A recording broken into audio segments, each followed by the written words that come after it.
सब समस्या है। ऐसे भी आरती में केवल एक या दो ही लोग रहते हैं जब शुरू होता है। जब आरती समाप्त होने वाली होती है तो 4, 5, 6, 7, 8 इस तरह से दिख जाते हैं।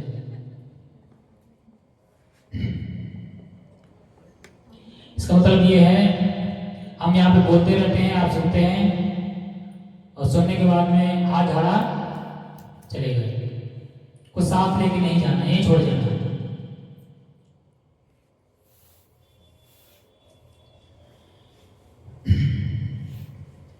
आपने गोबर देखा है,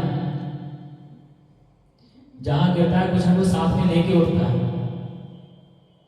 तो जब भक्ति का मामला हो तो हमारी प्रवृत्ति गोबर के जैसी होना चाहिए। जहां गिरेगा कुछ ना कुछ अपने साथ एक्स्ट्रा लेके जाएगा।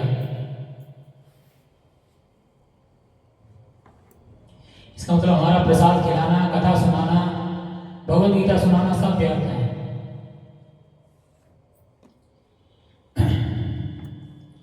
चलो आप अपना जिद पे रहो, हम अपना जिद पे रहते हैं, कभी ना कभी तो सार्थक होगा।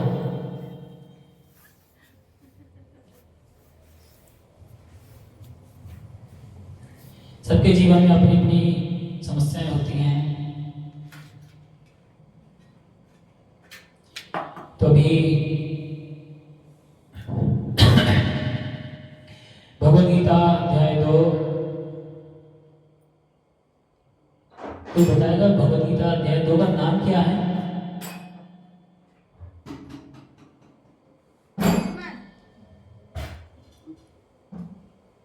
इधर जो महान भक्त बैठे हैं उन लोगों से पूछा जाता है, आप निम्न भक्त हैं।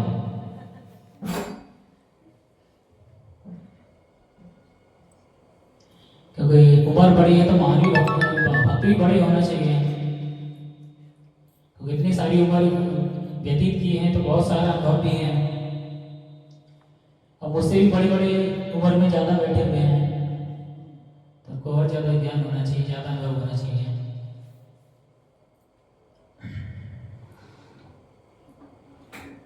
चलो आप बताइए। प्रभु जी गीता सार, एक तो गीता सार और दूसरा 2 नाम बताए थे। गीता सार लिखा है, ये प्रभुपाद जी ने हम लोगों को समझने के लिए बताया है। इस चैप्टर का एक नाम और है, वो है सांख्य योग।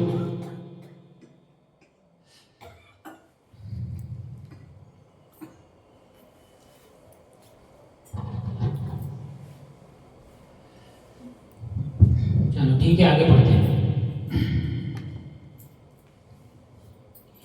श्लोक नंबर 7 तक आपको पढ़ा दिया गया है। और जैसा हमारी प्रवृत्ति है ऐसे ही अर्जुन बता रहे हैं कि मैं अपनी जड़ प्रवृत्ति के कारण, हृदय की दुर्बलता के कारण और भौतिक आसक्ति के कारण मैं नहीं समझ पा रहा मुझे क्या करना है, क्या सही है और क्या गलत है।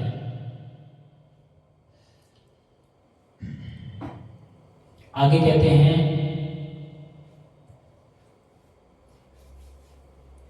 नहीं प्रपश्यामि मम अपनुद्यात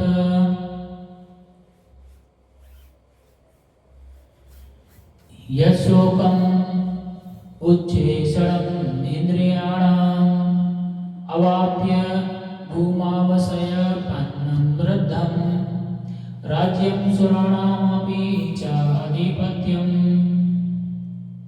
कह रहे हैं मुझे ऐसा कोई साधन नहीं दिखता जो मेरी इंद्रियों को सुखाने वाले इस शोक को दूर कर सके। यानी जब हम भौतिक दुख में होते हैं तो बड़े छटपटाते हैं कि कहीं से हमारी समस्या का समाधान मिल जाए, चाहे कैसा भी कष्ट हो, चाहे धन से संबंधित हो, चाहे शरीर से संबंधित हो, चाहे परिवार से संबंधित हो। सोचते हैं कि किसी प्रकार जो घर में समस्या है उसका समाधान हो जाए। इसी तरह से अर्जुन महाराज हैं, वो सोच रहे हैं कि मुझे कोई ऐसा साधन नहीं प्राप्त हो रहा है कि जिससे मैं इस महान दुख से बाहर निकल सकूं।